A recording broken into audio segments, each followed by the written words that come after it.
Hello दोस्तों, कैसे हैं आप लोग। आज हम पढ़ने वाले हैं सम और विषम संख्याएं।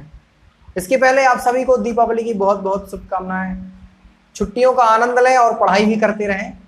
और पढ़ते हैं हम सम और विषम संख्याएं, even number and odd numbers.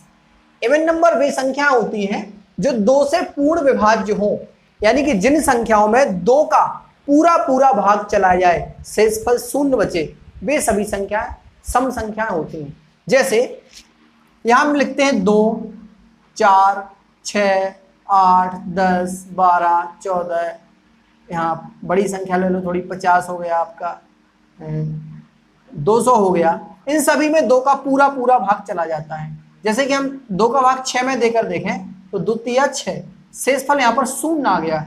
यानी हमारी जो संख्या 6 है वो आपकी कैसी है, सम संख्या है, क्योंकि 2 का पूरा पूरा भाग चला गया। लेकिन यदि कोई संख्या बहुत अधिक अंकों की हो तो उसमें हम भाग नहीं देंगे। जैसे कोई संख्या है 28, 32, 560। अगर ये संख्या है, अब हमें पता लगाना है ये सम है या विषम है, तो इसके लिए क्या है, इकाई का अंक 0, 2, 4, 6, 8 में से कोई एक हो। यानी कि कोई संख्या हो, कितनी भी बड़ी संख्या हो, यदि उसका इकाई का अंक 0 है या 2 है या 4 है या 6 है या 8 है, तो वो संख्या हमारी सम संख्या होती है। यानी इसके इकाई का अंक का 0 है, इसलिए संख्या आपकी सम संख्या है। यदि हम कोई संख्या और लिखते हैं 36,576, हमें पता लगाना है सम है कि विषम है, तो इसके अंत में 6 है और 6 एक सम संख्या है, इसलिए पूरी संख्या आपकी सम संख्या हो जाती है। यदि हम कोई संख्या और लिखते हैं 18, 76 और यहां पर भी 8 है, तो पूरी इतनी बड़ी संख्या है, कैसे पता लगेगी सम है कि विषम। 8 आपकी सम संख्या है और इसके इकाई के स्थान पर भी 8 है, तो ए आपकी क्या कौन सी संख्या हो जाएगी, सम संख्या। सम संख्या की 2 पहचान है। अगर छोटी संख्या है तो 2 का भाग देके देख सकते हैं, तो शेषफल 0 आ जाता है। और सबसे अच्छी पहचान है कि इकाई के स्थान पर हम 10 तक की सम संख्याओं को देख लें, 0, 2, 4, 6, 8। यदि इकाई के स्थान पर इनमें से कोई एक अंक लिखा है तो वो संख्या आपकी सम संख्या हो जाती है। इसके बाद हम पढ़ने वाले हैं विषम संख्याएं, यानी कि ऑड नंबर्स।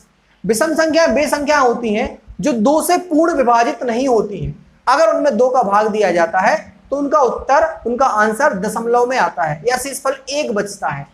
और इकाई का अंक इनका 1, 3, 5, 7, 9 में से कोई एक होता है। जैसे हमने यहाँ विषम संख्या लिखी है 1, 3, 5, 7, 9, 11, 13, 15, 17, 19, 21, ये सभी आपकी विषम संख्या हैं।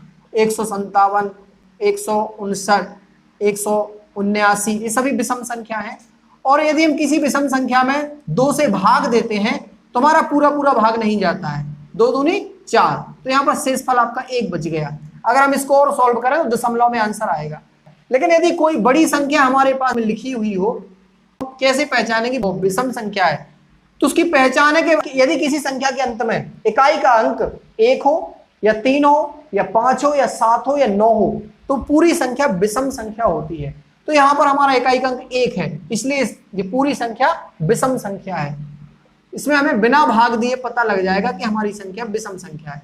इस इतनी बड़ी संख्या को हम पढ़ेंगे भी नहीं, हम केवल इसकी इकाई के अंक को देखेंगे। इकाई का अंक है 3, और यदि इकाई का अंक 3 है तो आपकी पूरी संख्या विषम संख्या हो जाती है। यानी कि सीधा सीधा उपाय है, विषम संख्या का पता लगाना हो तो उसके अंत में जो अंक है वो 10 तक की विषम संख्याओं में से कोई एक है। यानी 1 हो, 3 हो, 5 हो, 7 हो, 9 हो, तो वो पूरी संख्या आपकी विषम संख्या हो जाती है। आशा है आपको सम और विषम संख्या बहुत अच्छे से समझ में आई होंगी। Thanks for watching.